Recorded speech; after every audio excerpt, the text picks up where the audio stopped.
ஓம் சைராம், ஜெய் சைராம். என் அன்பின் பிரியமே, கடவுளை நம்பு. அவர் நல்லவர்களை ஒருபோதும் கைவிட மாட்டார். நம்பிக்கையோடு காத்திருக்கும் என்னுடைய பக்தி தூய்மையானது. நிச்சயமாக உங்களுடைய அருளால் நான் நினைத்தது நடக்கும். இன்பத்திலும் துன்பத்திலும் என்னை கைப்பிடித்து வழி நடத்துங்கள் அப்பா என்று என்னையே முழுமையாக நம்பி என்னிடம் சரணடைந்துவிட்ட உன்னை நான் எப்படி கைவிடுவேன்? நீ நம்பிக்கையோடு இரு, நல்லதே நடக்கப் போகிறது. உனக்கு இனி ஒவ்வொன்றாக நல்லது நடக்கத் தொடங்கப் போகிறது. நல்லது மட்டுமே நடக்கப் போகிறது. நீ பட்ட துன்பங்கள் அனைத்தும் உனக்கு முடிந்துவிட்டது என் குழந்தையே. உன் தந்தையான என்னை நம்பு. ஒரு இடத்தில் 1000 பசுக்கள் இருக்கின்றன. தன் தாயை தேடி வரும் ஒரு கன்று அந்த 1000 பசுக்களில் தன் தாயை சில நொடிகளில் கண்டுபிடித்து அதனிடம் சேர்த்து விடுகிறது. அதே போல ஒருவன் செய்யும் வினையின் பயனானது அவன் எங்கிருந்தாலும் அவனை கண்டுபிடித்து அவனை சென்றடைந்துவிடும். வினையை விதைத்துவிட்டு அறுவடை காலத்தில் சாமர்த்தியமாக வெளியூர் சென்று விட்டாலும் வினையிடமிருந்து யாரும் தப்ப முடியாது. வினையை விதைத்தால் வினையை அறுவடை செய்தே ஆக வேண்டும். உப்பை தின்றவன் தண்ணீர் குடித்தே ஆக வேண்டும். நாம் அனைவரும் நன்மை செய்கிறோமோ தீமை செய்கிறோமோ என்று இறைவன் கண்காணிப்பு கேமரா வைத்துக்கொண்டு பார்ப்பது இல்லை. நீ என்ன வேண்டுமானாலும் செய்து கொள் என்று நமக்கு பூரண சுதந்திரத்தை கொடுத்து விட்டான். ஆனால் உன் செயலின் பலனை நீதான் அனுபவிக்க வேண்டும் என்ற நியதியையும் அழுத்தமாக வைத்துவிட்டான்.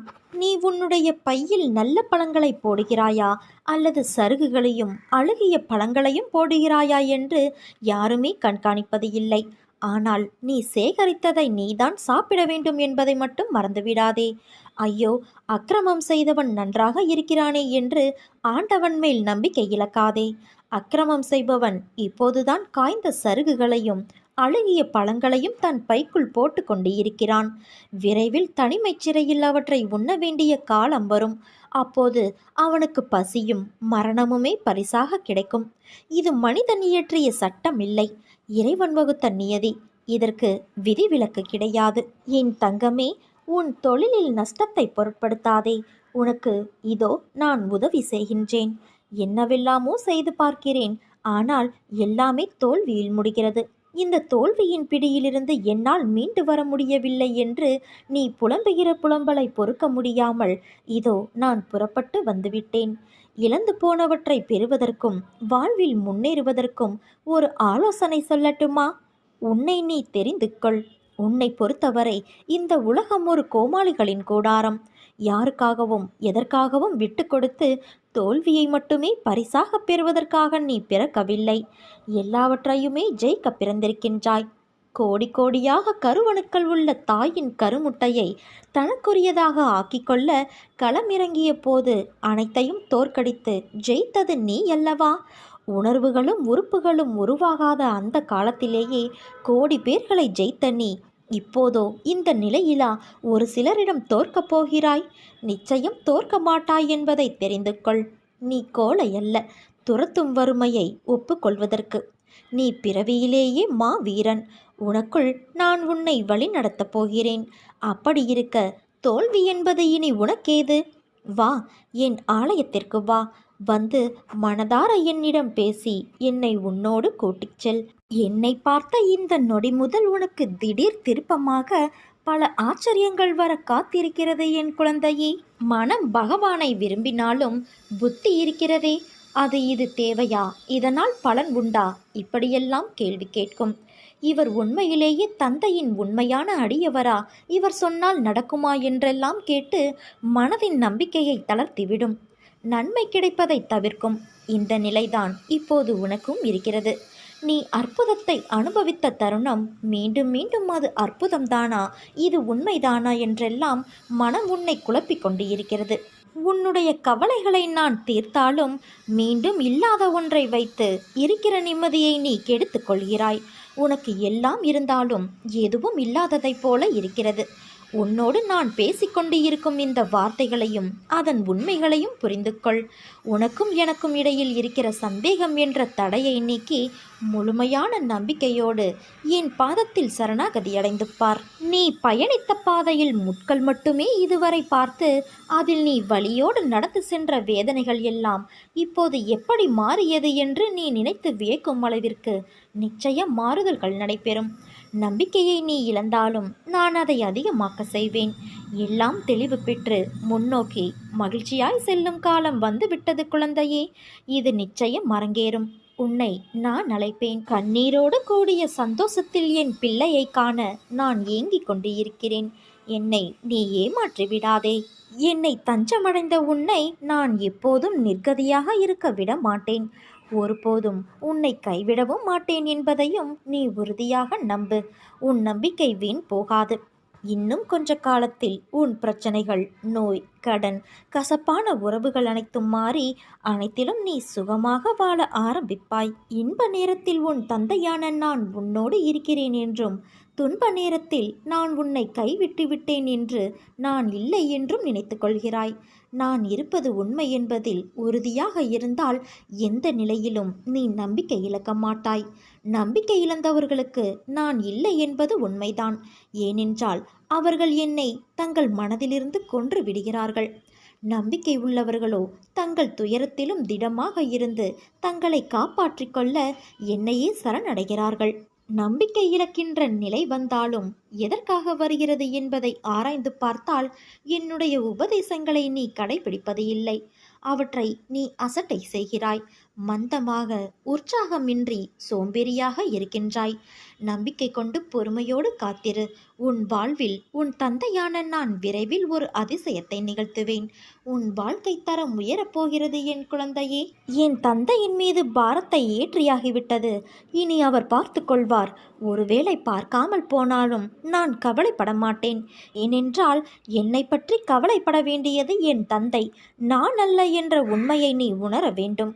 எல்லாவற்றையும் உன் தந்தையான நானே பார்த்து கொள்கிறேன். நீ என்னை மட்டும் பார் என் குழந்தையே. உனக்குள்ள எந்த பிரச்சனையும் அந்நியர் கண்களுக்கு தெரியாமல் இருக்கட்டும். உன்னை புத்துணர்வு படுத்து. நான் ஒரு முறை தந்த வாக்குறுதியை மறுமுறை திருத்த மாட்டேன். சொன்னால் சொன்னதுதான். நீ ஜெயிக்கப் போகிறாய் குழந்தையே. உன் பிரச்சனைகள் அனைத்தும் தீரப்போகிறது. உன் வாழ்வு மீண்டும் திரும்பும் என்று ஒரு முறை சொன்னேன் அல்லவா? அதையே மீண்டும் சொல்வேனே தவிர ஒருபோதும் மாற்றி சொல்ல மாட்டேன். நான் பொறுமையாக இரு என்று சொல்வதை நீ கொஞ்சம் புரிந்து கொள். பொறுமை என்பதை சோம்பேறித்தனம் என எண்ணி விடாதே. சோம்பல் உள்ளவர்கள் எதை விரும்பினாலும் கிடைக்காது. எச்சரிக்கையாக இருந்து நடை போடுவதும், அக்கம் பக்கத்து விஷயங்களை கவனித்து அதற்கேற்ப உன்னை உற்சாகத்தோடு தயார்படுத்தி கொள்ள அமைதி காப்பதே பொறுமை. நான் என் பிள்ளைகளுக்காகவும் பிள்ளைகளின் பிள்ளைகளுக்காகவும் அவர்களின் உடைமைகளுக்காகவும் நியமிக்கப்பட்டிருக்கின்ற காவலாளி. அவர்கள் நலனை மட்டுமே நாடுகிற நண்பன் நான். என்னை மீறி எதுவும் உன்னை சேதப்படுத்தாது. பயப்படாதே, நீ கலங்காதே. நாம் 9 வார விரதம் இருக்கலாமா? சப்தாகம் செய்யலாமா? நேர்ந்து கொள்ளலாமா? என் தந்தையை போய் சென்று பார்த்து வரலாமா? என்ன செய்தால் என் கஷ்டம் தீரும் என்று நீ யோசிக்கவே வேண்டாம். நீ எதையும் செய்ய தேவையில்லை. உன் தாயான உன் தந்தையான என்னை உற்று பார்த்து கொண்டு இருந்தால் போதும். நான் உனக்கு நல்லதொரு வாழ்வை தருவேன். வறுமையிலிருந்தும் பிரச்சனை போன்றவற்றிலிருந்தும் உன்னை நான் நிச்சயமாக மீட்டு விடுவேன். நல்லவர்கள் சோதனைக்கு உள்ளாவார்கள், ஆனால் வேதனைப்பட மாட்டார்கள். வாழ்வின் அனுபவங்கள் அவர்களை சிறப்பிக்குமே தவிர கசப்பிக்காது. ஆரம்பத்திலிருந்து கடைசி வரை கஷ்டப்பட்டே வாழ்ந்து செத்தவர்கள் இந்த உலகத்தில் யாருமே கிடையாது. அதே போல பிறந்த தேதியிலிருந்து இறுதி வரை சந்தோஷத்துடனே வாழ்ந்து மடிந்தவர்களும் கிடையாது. கஷ்டப்படுகிறவர்களுக்கு, துன்பம் அனுபவித்தவர்களுக்கு ஆண்டவன் ஒரு நாளும் உதவாமல் போக மாட்டான். எப்பொழுதுமே கஷ்டப்படட்டும் என்று யாரையும் ஆண்டவன் அப்படியே விட்டுவிடவும் மாட்டான். விதிக்கப்பட்ட தடைக்கற்கள் தரும் பாடங்களே போராட்டங்களிலும் மன வலிமை தரும். சோதனைகள் என்பது மனோதிடத்தை அதிகரிக்க உதவும். சில சமயங்களில் அவர் நம்மை கைவிட்டு விட்டாரே என்று தோன்றுகிறது அல்லவா? ஏனென்றால் நாம் அவரை காண முடிவது இல்லை. சோதனை வேளைகளில் நாம் காண முடியாதவாறு அவர் நம்மோடே இருக்கின்றார். அவருடைய கண்கள் எப்போதும் நம்மை நோக்கியே இருக்கின்றது. நான் உங்கள் அனைவருக்கும் ஒன்றை குறிப்பிட்டே ஆக வேண்டும். அது என்னவென்றால், நம்பிக்கை மற்றும் பொறுமை என்கின்ற நான் கூறிய தாரக மந்திரத்தை நீங்கள் கடைபிடித்தாலும், ஒருவித அயற்சியோடும் மனக்கவலையோடும் நீங்கள் வாழும் வாழ்வில் உயிர்ப்பும் உத்வேகமும் இல்லாமல் ஏதோ ஒன்று கடனே என்று கடமையாற்றுகின்றீர்கள். வாழ்வை ரசித்து ஒன்றி வாழாமல் காட்சி பொருளாக்கி வாழ்ந்தால் நீங்கள் மிகப்பெரிய பலனை அனுபவிக்க முடியாது. வாழ்க்கையில் எது நடந்தாலும் இறை மற்றும் குருவின் பாதத்தில் வைத்துவிட்டு உங்கள் கடமைகளை சரியாக செய்தால் உங்களுக்கு கிடைக்கக்கூடிய அனைத்தும் தங்கு தடையின்றி உங்களிடம் வந்து சேரும். இறை சக்தியும் குருமார்களையும் ஆத்மார்த்தமாக வணங்கி எதிர்பார்ப்பில்லாமல் தொழுதால் அனைத்தும் உங்கள் வசமாகும். அனைத்து கவலைகளையும் மறந்து என்னிடம் வந்து உட்கார். என்னையே தியானி, என் மீதே மனத்தை வை. நடக்கப் போவதை ஒருமித்த மனத்துடன் அமைதியாய் பார்த்திரு. வானம் உன் மீது இடிந்து விழுந்தாலும் கவலைப்படாதே. உன்னை காப்பாற்ற நான் இருக்கும்போது இந்த கவலை எதற்கு? கலங்குவதால் நீ என்னிடமிருந்து தூரமாகிறாய். என் மீது பூர்ண நம்பிக்கை கொண்டு செயல்படு. வைராக்கியத்தை வளர்த்துக்கொள். இந்த வைராக்கியம் என்ற தன்மையை பெற நம்பிக்கை, நேர்மை, பொறுமை, சகிப்புத்தன்மை ஆகியவற்றை நீ வளர்த்து கொள்ள வேண்டும். இவற்றையெல்லாம் கடைபிடித்து என்னிடம் முழுமையாக உன்னை ஒப்படைத்தால் நான் என்றென்றும் உன்னுடைய சேவகனாக இருக்க விரும்புவேன். கவலைப்படாதே. நேற்றைய சோதனையை கடந்து இன்று நீ பக்குவமடைந்தாய். நாளை முதல் உனக்கு வசந்தம் வீசும் பொற்காலம். நிறைந்த மனதுடன் உன் சாய் தேவா வாழ்த்துகிறேன். ஆத்திரம் வரும்போது தலை குனிந்து கொள்பவன் வாழ்வில் நிமிர்ந்து நடக்கின்றான். தலை நிமிர்ந்து நடப்பவன் தலை குனிந்து கொள்கின்றான். அமைதி என்பது ஆழ்கடல் முத்து போன்றது. அதை எடுப்பது கடினம். எடுத்துவிட்டால் அப்புறம் எல்லாமே பிரகாசம்தான். யாருக்கும் ரசிக்க தெரியவில்லை என்பதற்காக நிலவு அதன் அழகை இழந்து விடுவதில்லை. அதுபோல உங்கள் அருமை தெரியாதவர்களை கவனத்தில் கொள்ளாதீர்கள். பொறுமையாக காத்திரு. இங்கு கடைசி நிமிடத்தில் மாறிய ஆட்டங்கள் நிறைய உண்டு. உனது கடின உழைப்புக்கு நிச்சயம் பலன் கிடைக்கும். தயவு செய்து காரியத்தை தொடங்கு. நீ உயர் பதவியை அடைவாய். என்னை நம்பு. நம்பிக்கையோடு இரு. மனிதர்களின் கண்டுபிடிப்பில் மகத்தானது சொற்கள்தான். அது தானியத்தை போன்றது. விளைநிலத்தில் விதைக்கப்படும் போது வளர்ந்து செழிப்பதோடு இன்னொரு விதையாகவும் மாறுகிறது. சொல்லை விதையாக்குவதும் வீணாக்குவதும் நம் கையில்தான் இருக்கின்றது. நிழலை நிஜம் என்று நம்பி உன் வாழ்வை தொலைத்து விடாதே. எது நிழல் என்றும் எது நிஜம் என்றும் அறிந்து கொள். நிழல் மறைத்துவிடும், நிஜம் மட்டும் நிலைத்திருக்கும் என உணர்ந்து கொள். உன்னை கோபப்படுத்துவது ஒருவரின் நோக்கமாக இருக்குமானால் பதிலுக்கு கோபப்படாமல் இருந்து வெல்வது உன் கொள்கையாக இருக்க வேண்டும். மனிதர்களை நீ நினைப்பது போல எண்ணாதே.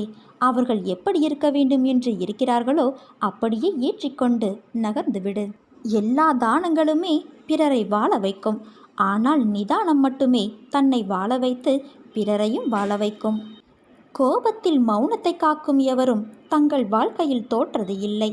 சந்தோஷம் இருக்கும் மனதை பிற தோஷங்கள் தீண்டுவது இல்லை. கோபம் நாசம் செய்துவிடும். வளர்ந்த நகத்தை வெட்டுவது போல அகத்தை சூழ்ந்த கோபத்தை நீ அறவே அழித்துவிடு. அதுதான் உன் வாழ்க்கைக்கு நல்லது.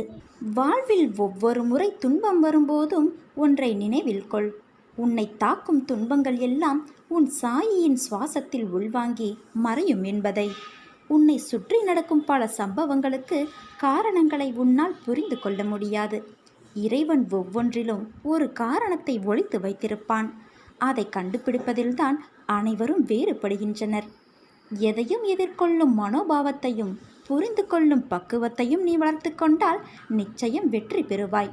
அதுபோல உனக்கு ஏற்படும் ஒவ்வொரு சோதனையின் போதும் மனம் தளராது முழு நம்பிக்கை வைத்து எல்லாமே நன்மைக்கு என்ற பக்குவத்தை நீ வளர்த்து கண்டால் எப்பேற்பட்ட சோதனைகளும் சாதனையாகிவிடும்.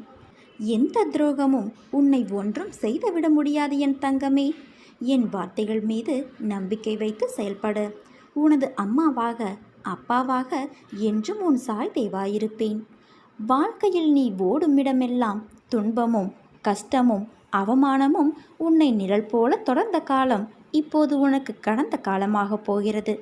வெளிச்சம் என்ற நிகழ்காலத்தில் நீ பேரொளியாய் ஜொலிக்கப் போகின்றாய். நீ வெற்றி பெறுவதற்கு என்ன விஷயங்களை எல்லாம் விட்டு கொடுத்தாய்?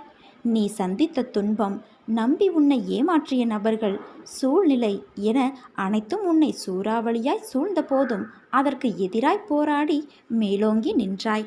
உனது மனதைரியம் எத்தகையது? மற்றவரின் பேச்சுக்கள் உன்னை அம்பு போன்று காயப்படுத்தினாலும் எழுந்து நின்ற நீ நிச்சயம் வெற்றிக்கு பெயர் கொண்ட ஆத்மாதான். உன்னை வளரவிடக்கூடாது என நினைத்தவர்கள் முன்னிலையில் விருச்சகமாக வளர்ந்து நிற்கப் போகிறாய். அதற்கான தேடலில்தான் உன்னை நான் அனுமதித்தது. உன்னை மாயை, விதி போன்று எதிர்மறை நிழல்கள் உன்னை ஆட்டினாலும் உன் எதிர்மறை நேரம் உன்னையே உனக்கு எதிராக சந்தித்து வைத்த போதெல்லாம் அதை மீறி எழுந்து நின்றாய். என்ன கம்பீரம் என் பிள்ளைக்கு என்று நான் பூரிப்பு அடைந்தேன். தேடிய விஷயங்கள் உனக்கு பதில் அளித்ததா, அதனால் உன் மனம் அமைதியடைந்ததா என்று நீ என்றைக்காவது யோசித்து பார்த்தாயா? என்றைக்கும் ஒன்றை நீ புரிந்து கொள். உன் சுழற்சியான எண்ணங்கள் தான் உன் நிம்மதி தொலைவதற்கான எதிரி. எதற்காகவும் அஞ்சாதே. மனதளவில் நொறுங்கி போயுள்ளாய் என்பதை நான் உன் சாய் தேவா அறிவேன். நிச்சயம் உனக்கான விடியும் காலம் வரும். உன்னோடு தான் உன் சாய் தேவா நான் இருக்கிறேனே. ஒருவன் என் நாமத்தை அன்புடன் உச்சரிப்பானாகில் நான் அவனுடைய ஆசைகளை பூர்த்தி செய்து அவனுடைய பக்தியை அதிகப்படுத்துவேன். என் வாழ்க்கையையும் செயல்களையும் ஊக்கமுடன் இசையாக பாடுவானாயின் அவனுக்கு முன்னும் பின்னும் எல்லா திக்குகளிலும் சூழ்ந்திருப்பேன். என்னிடம் உள்ளத்தையும் உயிரையும் ஒப்புவித்த அடியார்கள் இந்த நிகழ்ச்சிகளை கேட்டதும் இயற்கையிலேயே மகிழ்வெய்துவர். நம்பிக்கையுடன் என் லீலைகளை எவனாவது இசைப்பானாயின் அவனுக்கு எல்லையற்ற பேரின்பத்தை நல்கி என்றும் நிலைத்திருக்கும் திருப்தியை அளிப்பேன். நீ என்னை காண இனி இங்கே வந்து சிரமப்பட வேண்டாம். நீ எங்கிருந்தாலும் உன்னுடனேயே உன் சாய் தேவாயிருப்பேன். நீ இருந்த இடத்தில் இருந்து கொண்டே என்னை அன்புடன் ஒருமுறை சாய் தேவா என்று கூப்பிடு.